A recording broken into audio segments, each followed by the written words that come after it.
आओ बच्चों, आज हम परिसर अध्ययन 1 में द्वितीय सत्र में जो परीक्षा में आने वाले प्रश्न हैं जिसमें रिक्त स्थानों की पूर्ति करो, इस प्रश्न का पुनरावर्तन करेंगे। जितने पाठ हैं द्वितीय सत्र में आने वाले उनके रिक्त स्थान हम सभी साथ में देखेंगे और उसका पुनरावर्तन करेंगे। यहाँ पर दिया है, कोष्ठक में दिए गए शब्दों में से सही शब्द चुनकर रिक्त स्थानों की पूर्ति करो। यहाँ पर देखो, कोष्ठक में सारे शब्द दिए गए हैं, आपको यहाँ रिक्त स्थान दिए गए हैं जिनमें आपको सही शब्द चुनकर लिखना है। ठीक है, तो पहला प्रश्न है हमारा, पृथ्वी से लगभग, यहाँ पर खाली जगह है, किलोमीटर ऊंचाई तक हवा फैली हुई है। तो क्या उत्तर आएगा? 50। ठीक है, तो यहाँ पर उत्तर है पृथ्वी से लगभग 50 किलोमीटर ऊंचाई तक हवा फैली हुई है। दूसरा प्रश्न है, पृथ्वी के पृष्ठभाग से अधिक ऊंचाई पर स्थित हवा उसके पृष्ठभाग के समीप वाली हवा की अपेक्षा क्या होती है? तो यहाँ पर उत्तर आएगा विरल। पृथ्वी के पृष्ठभाग से अधिक ऊंचाई पर स्थित हवा के उसके पृष्ठभाग के समीप वाली हवा की अपेक्षा विरल होती है। तीसरा प्रश्न है हमारा, पूरी हवा के 5 समान भाग करें तो उसका एक भाग क्या होता है? ऑक्सीजन का होता है। किसका होता है? ऑक्सीजन का। तो यहाँ पर उत्तर आएगा, पूरी हवा के 5 समान भाग करें तो उसका एक भाग ऑक्सीजन का होता है। चौथा प्रश्न है, खाली बर्तन में भी खाली जगह होती है। क्या होती है? तो हवा होती है। तो उसका उत्तर आएगा, खाली बर्तन में भी हवा होती है। पांचवा प्रश्न है, पृथ्वी के समीप वाली हवा की परतें ऊपर वाली परतों की अपेक्षा क्या होती हैं? तो यहाँ पर उत्तर आएगा अधिक भार उठाती हैं, अपेक्षा अधिक भार उठाती हैं। यहाँ पर उत्तर आएगा अधिक। ठीक है, तो हमारा उत्तर पढ़ते हैं, पृथ्वी के समीप वाली हवा की परतें ऊपर वाली परतों की अपेक्षा अधिक भार उठाती हैं। छठा प्रश्न है हमारा, खाली जगह और ज्वलन के लिए हवा की ऑक्सीजन का उपयोग किया जाता है। किसके लिए किया जाता है? श्वसन के लिए। ठीक है, श्वसन के लिए भी होता है और ज्वलन के लिए भी। यहाँ श्वसन, तो यहाँ उसका उत्तर है श्वसन और ज्वलन के लिए हवा की ऑक्सीजन का उपयोग किया जाता है। सातवां प्रश्न है, भोजन तैयार करते समय वनस्पतियाँ हवा की खाली जगह गैस का उपयोग करती। किसका उपयोग करती हैं? कार्बन डाइऑक्साइड का। तो इसका उत्तर है, भोजन तैयार करते समय वनस्पतियां हवा की कार्बन डाइऑक्साइड गैस का उपयोग करती हैं। फिर हमारा 8वां प्रश्न है, ईंधन के ज्वलन के लिए किसका उपयोग ज्वलन से क्या बाहर निकलता है? तो धुआं बाहर निकलता है। तो इसका उत्तर आएगा, ईंधन के ज्वलन से धुआं बाहर निकलता है। फिर 9वां प्रश्न है, हवा में खाली जगह गैस की मात्रा सबसे अधिक होती। किसकी? नाइट्रोजन गैस की मात्रा सबसे अधिक होती। तो यहाँ उत्तर आएगा, हवा में नाइट्रोजन गैस की मात्रा सबसे अधिक है। फिर 10वां प्रश्न है, पृथ्वी पर हवा का जो आवरण पाया जाता है उसे क्या कहते हैं? उसे कहते हैं वातावरण। क्या कहते हैं? वातावरण कहते हैं। तो इसका उत्तर है, पृथ्वी पर जो हवा का जो आवरण पाया जाता है उसे वातावरण कहते हैं। अब ये हमारा एक पाठ हो गया है। अब हम अगले पाठ की तरफ चलेंगे। यहाँ पर आप उत्तर सारे प्रश्नों को ध्यान से देखिए। हमारा जो अगला पाठ है 10वां पाठ, वस्त्र, उसमें से देखते हैं। हाँ, यहाँ पर कोष्ठक में सही शब्द दिए गए हैं और ये खाली जगह है, हमें इन्हें भरना है। पहला प्रश्न है, खाली जगह को एक दूसरे में पिरोकर कपड़ा तैयार किया जाता है। तो किसको? धागों को एक दूसरे में पिरोकर कपड़ा तैयार करते हैं। फिर दूसरा प्रश्न है, पहले के समय में कपास के सूत काटने के लिए खाली जगह का उपयोग होता था। तो किसका उपयोग होता था? चरखे का उपयोग होता। तो यहाँ उत्तर आएगा, पहले के समय में कपास से सूत काटने के लिए चरखे का उपयोग होता था। फिर तीसरा प्रश्न है, खाली जगह कपड़ों से लुगदी तैयार करते हैं। तो कौन से कपड़ों से तैयार करते हैं? जीर्ण छीर्ण, जो फटे पुराने होते हैं ना, उनसे। तो जीर्ण छीर्ण कपड़ों से लुगदी तैयार करते हैं। फिर चौथा प्रश्न है, पुराने कपड़े अच्छी हालत में हो तो हम उन्हें किसे दे सकते हैं? ज़रूरतमंद को दे सकते हैं। ज़रूरतमंद, तो पुराने कपड़े अच्छी हालत में हो तो हम उन्हें ज़रूरतमंद को दे सकते हैं। फिर अगला प्रश्न है हमारा 5वां, कपड़ों का उपयोग करने पर वे क्या हो जाते हैं? अस्वच्छ हो जाते, मतलब गंदे हो जाते हैं, अस्वच्छ हो जाते हैं। तो यहाँ पर है कपड़ों का उपयोग करने पर वे अस्वच्छ हो जाते हैं। तो ये हमारा 10वें पाठ का वस्त्र का रिक्त स्थान जो था कुछ पुस्तक में दिया गया था, कुछ हमने अपने मन से किए थे। इसका रिक्त स्थान हमने देखा। अब अगला पाठ देखते हैं हमारा 11वां पाठ। 11वां पाठ का नाम है देखे तो शरीर के अंदर। इसमें से देखते हैं रिक्त स्थान। यहाँ पर देखो सारे शब्द दिए गए हैं और यहाँ पर 10 खाली जगह है, रिक्त स्थान है, जिन्हें आपको भरना है और सही उत्तर लिखना है। तो पहला प्रश्न है, भोजन के पाचन का कार्य करने वाले आंतरिक अवयव क्या होते हैं? कि कहाँ होते हैं? उदर गुहा में होते हैं। कहाँ होते हैं? उदर गुहा में। यहाँ देखो, भोजन के पाचन का कार्य करने वाले आंतरिक अवयव उदर गुहा में होते हैं। फिर दूसरा प्रश्न है, हमारे शरीर के अंदर कितने फुफ्फुस होते हैं? तो 2 फुफ्फुस होते हैं। हमारे शरीर के अंदर 2 फुफ्फुस फेफड़े हैं। फिर तीसरा प्रश्न है, हृदय के प्रत्येक खाली जगह को हृदय की स्पंदन कहते क्या कहते हैं? आकुंचन को। जो हृदय सिकुड़ता है ना, तो सिकुड़ता है फिर फूलता है, वो आकुंचन। ठीक है, तो इसका उत्तर है हृदय के प्रत्येक आकुंचन को हृदय की स्पंदन कहते हैं। फिर आगे है चौथा प्रश्न हमारा, सभी भावनाओं की खाली जगह हमारे मस्तिष्क में द्वारा होती है। मतलब किस भावना की क्या होती है? जो है जानकारी। तो सभी भावनाओं की जानकारी हमारे मस्तिष्क में होती है या मस्तिष्क के द्वारा होती है। फिर 5वां प्रश्न है, मनुष्य के शरीर की रचना अत्यंत खाली जगह होती है। क्या होती है? तो जटिल होती है। तो ये मनुष्य के शरीर की रचना अत्यंत जटिल होती है। फिर छठा प्रश्न है, शरीर के बाहरी अंगों को खाली जगह कहते हैं। मतलब रिक्त स्थान यहाँ दिया, डैश दिया है, तो आपको क्या उत्तर भरना है? यहाँ पर बाह्य अवयव को। ठीक है, शरीर के बाह्य अंगों को क्या कहते हैं? बाह्य अवयव कहते हैं। यहाँ पर देखो, शरीर के बाहरी अंगों को बाह्य अवयव कहते हैं। यहाँ पर मैंने देखो उत्तर भी बताया हुआ है, तो आप सभी इसको ध्यान से देखिए। ये 7वां है, विभिन्न घटनाओं को पुनः याद करने की क्षमता को क्या कहते हैं? स्मरण शक्ति। स्मरण शक्ति कहते हैं। विभिन्न घटनाओं को पुनः याद करने की क्षमता को स्मरण शक्ति कहते हैं। फिर हमारा अगला प्रश्न है, सिर के अंदर के खोखले भाग को खाली जगह कहते हैं। क्या, किसको कहते हैं? मस्तिष्क गुहा। सिर के अंदर के खोखले भाग को क्या कहते हैं? मस्तिष्क गुहा कहते हैं। अंदर के खोखला भाग जो होता है उसे मस्तिष्क गुहा कहते हैं। फिर 9वां प्रश्न है, उदर गुहा में खाली जगह नाम वाला आंतरिक अवयव होता है। अब क्या नाम वाला होता है?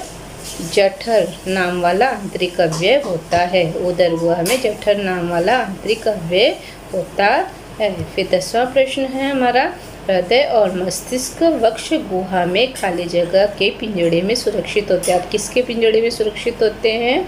तो पसलियों। इसका उत्तर आएगा हृदय में और मस्तिष्क गुहा वक्ष गुहा में पसलियों के पिंजड़े में सुरक्षित होते हैं। अब ये हमारा 11वां पाठ का प्रश्न जो है रिक्त स्थान है पूर्ण हुआ है। अब हम अपना पाठ नंबर 12 देखते हैं। पाठ नंबर 12 के जो रिक्त स्थान है उसे देखते हैं। यहाँ पर आपके सही शब्द दिए गए हैं, कुछ शब्द दिए गए हैं जिनको चुनकर आपको सही शब्दों को चुनकर यहाँ पर भरना है। पहला प्रश्न है, सखू की बहन की आंखें क्या दिख रही थी? क्या दिख रही थी? पीली पीली दिख रही थी। यहाँ पर देखो, सखू की बहन की आंखें पीली पीली दिख रही थी। अगर आपने पाठ पढ़ा है सही तो आपको सही उत्तर आएगा। फिर यहाँ पर है, रिक्त स्थान के डसने के कारण श्रीपति बहुत ही घबरा गया था। किसके डसने के कारण? सांप के डसने के कारण। सांप के डसने के कारण श्रीपति बहुत ही घबरा गया। फिर तीसरा प्रश्न है हमारा, धोकर स्वच्छ किए घाव को खाली जगह करके उस पर टिंचर आयोडीन लगाना चाहिए। क्या करके लगाना चाहिए? सुखाकर। ठीक है, धोकर स्वच्छ किए घाव को सुखा करके उस पर टिंचर आयोडीन लगाना चाहिए। जब हमारा खाली जगह ठीक रहता है तब हमें उस समय समय पर भूख लगती। क्या आना चाहिए? स्वास्थ्य। तो यहाँ पर जब हमारा स्वास्थ्य ठीक रहता है तो हमें समय समय पर भूख लगती है। फिर पांचवा प्रश्न है, आंखें पीली होने पर डॉक्टर खाली जगह का रोग होने की संभावना बताते हैं। किसका रोग होने की संभावना बताते हैं? पीलिया का रोग। तो आंखें पीली होने पर डॉक्टर पीलिया का रोग होने की संभावना बताते हैं। फिर छठा प्रश्न है, सांप के विष को समाप्त करने वाला खाली जगह सरकारी अस्पतालों में मिलता है। क्या मिलता है? सांप के विष को समाप्त करने वाला, सांप के विष को समाप्त करने वाला इंजेक्शन मतलब सुई सरकारी अस्पतालों में मिलता है। फिर सातवां प्रश्न है, विष उतारने वाला झूठा मंत्र खाली जगह बोलता है। कौन बोलता है? मांत्रिक बोलता है। विष उतारने वाला झूठा मंत्र मांत्रिक बोलता है। फिर आठवां प्रश्न है, रोग चाहे कितना भी छोटा हो हमें क्या नहीं करना चाहिए? ढिलाई या लापरवाही। ढिलाई या लापरवाही नहीं करनी चाहिए। रोग चाहे कितना भी छोटा हो हमें ढिलाई या लापरवाही नहीं करनी चाहिए। फिर नौवां प्रश्न है हमारा, रोगी को उपचार देने वाली सेवा को खाली जगह सेवा कहते हैं। क्या कहते हैं? चिकित्सीय। तो रोगी को उपचार देने वाली सेवा को चिकित्सीय की सेवा कहते हैं। फिर 10वां प्रश्न है, बड़े बड़े शहरों में चिकित्सीय उपचार करने वाले अस्पताल खाली जगह चलाती। कौन चलाती है? नगर पालिका चलाती है। तो बड़े बड़े शहरों में चिकित्सीय उपचार करने वाले अस्पताल नगर पालिका चलाती है। फिर कई छोटे रोग खाली जगह उपचार से ही ठीक हो जाते हैं। किससे हो जाते हैं? घरेलू उपचार से। जैसे सर्दी खांसी हुआ, ऐसे छोटे छोटे रोग जो हैं घरेलू उपचार से भी ठीक हो जाते हैं। तो कई छोटे रोग घरेलू उपचार से भी ठीक हो जाते हैं। तो ये हमारा 12वां पाठ का प्रश्न उत्तर समाप्त हुआ है। अब हम अपने जो है अगले पाठ नंबर 15 की तरफ चलेंगे और उसके रिक्त स्थान देखेंगे। ये हमारा 15वां पाठ का प्रश्न रिक्त स्थान है। पहला प्रश्न है, यहाँ पर देखो सही शब्द यहाँ पर मतलब इनमें से कोई सही शब्द चुनकर आपको यहाँ पर भरना है। तो पहला है, महाराष्ट्र के कौन से जिले में अधिक वर्षा होती है? तो उत्तर सही है रत्नागिरी।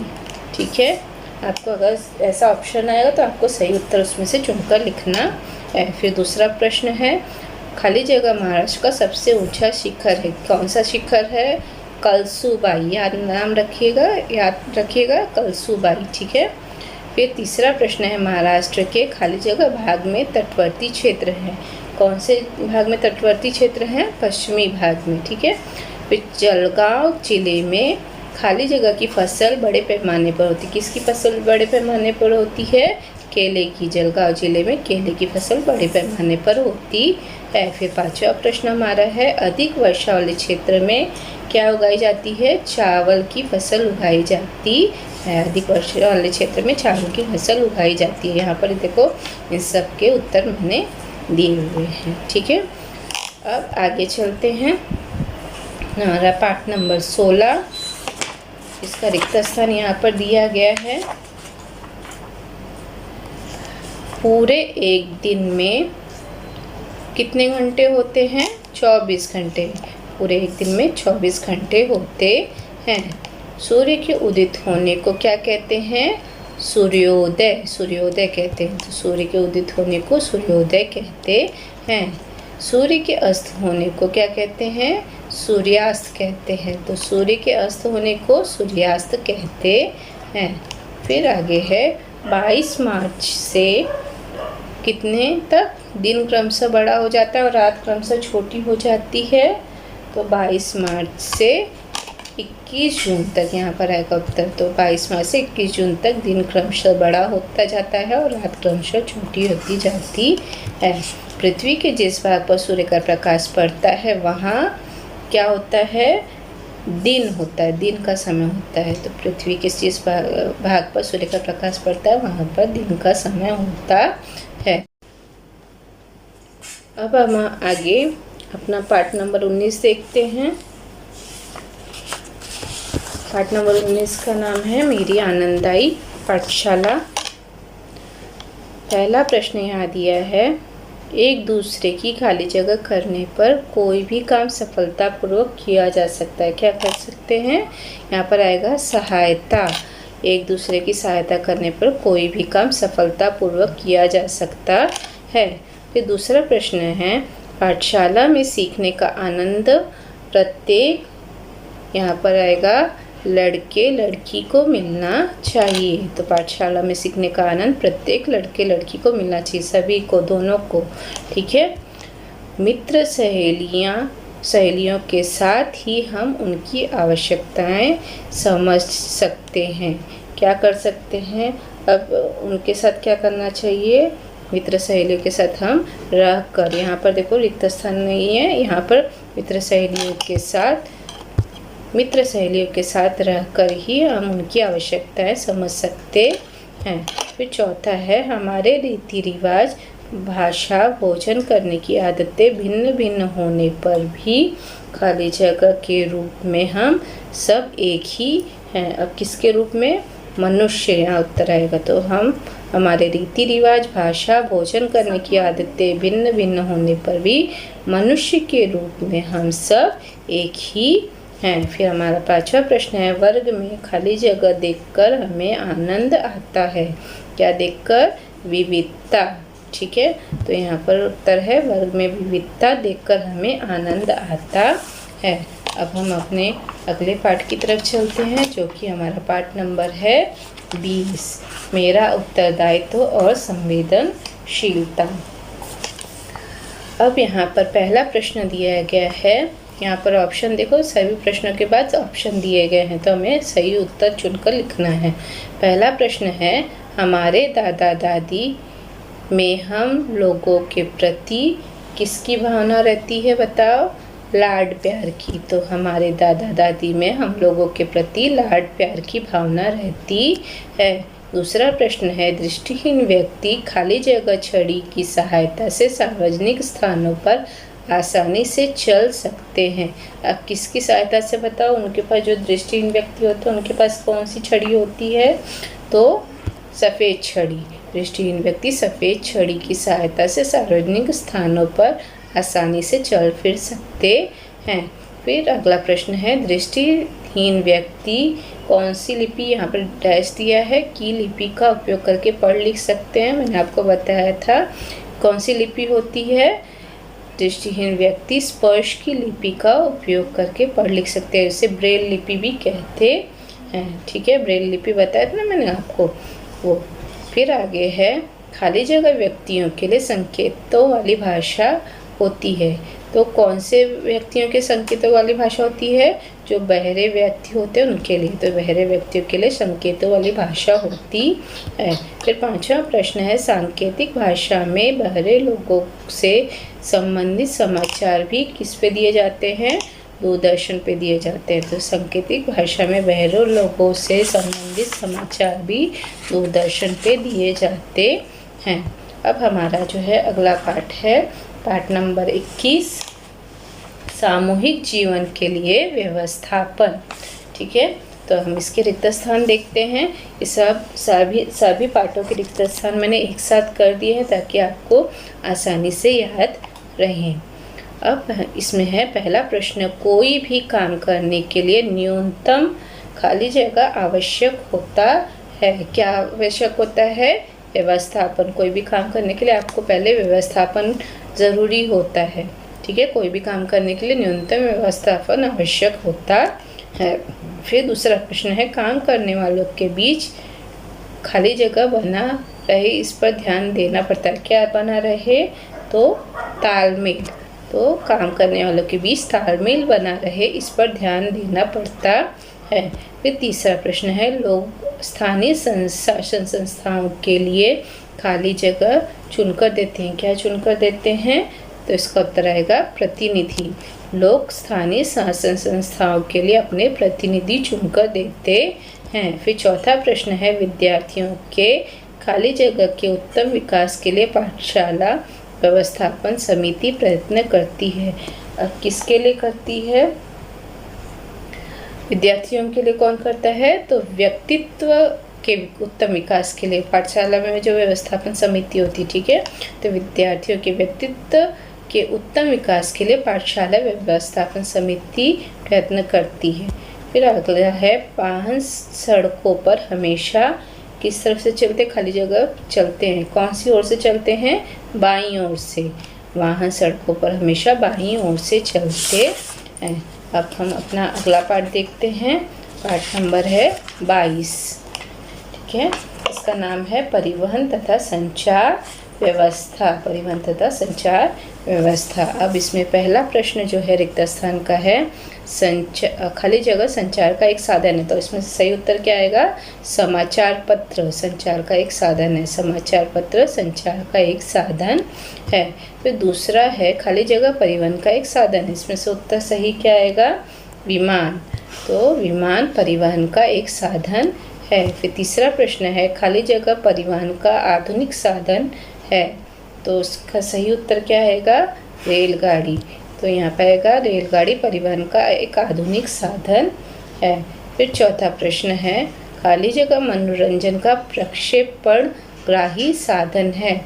अब क्या है? रेडियो, ठीक है। तो रेडियो मनोरंजन का प्रक्षेपण ग्राही साधन है। अब हमारा अगला पाठ है पाठ नंबर 23, प्राकृतिक आपदा।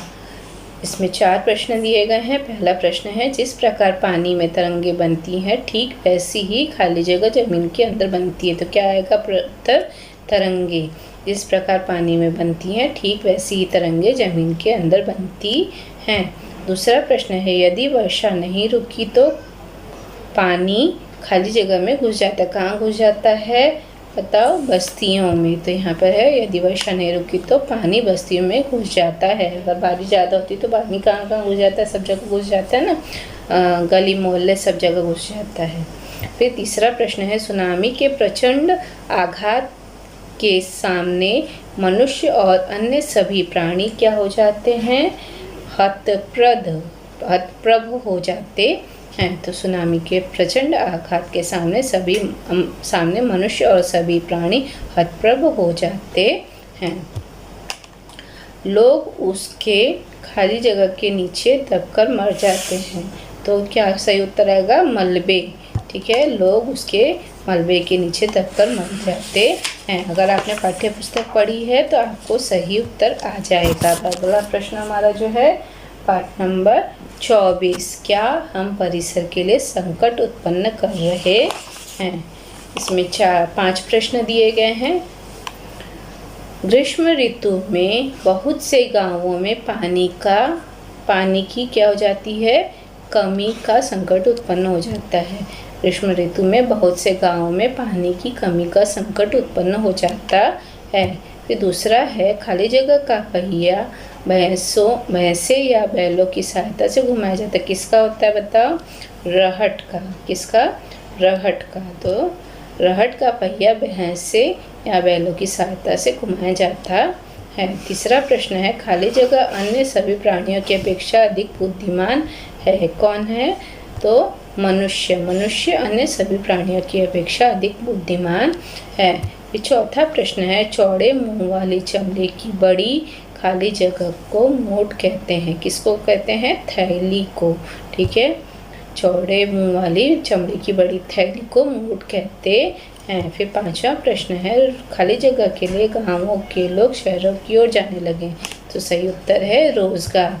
रोजगार के लिए गांवों के लोग शहरों की ओर जाने लगे हैं। तो यहाँ पर हमारे जितने रिक्त स्थान हैं स्वाध्याय में, आपको कहीं से भी पाठ में से पूछे जाएंगे तो सारे उत्तर आराम से आ जाएंगे। तो बच्चों आपको इस सारे प्रश्नों को ध्यान से देखना है, वीडियो को ध्यान से देखना है और सभी प्रश्नों के उत्तर लिखने हैं।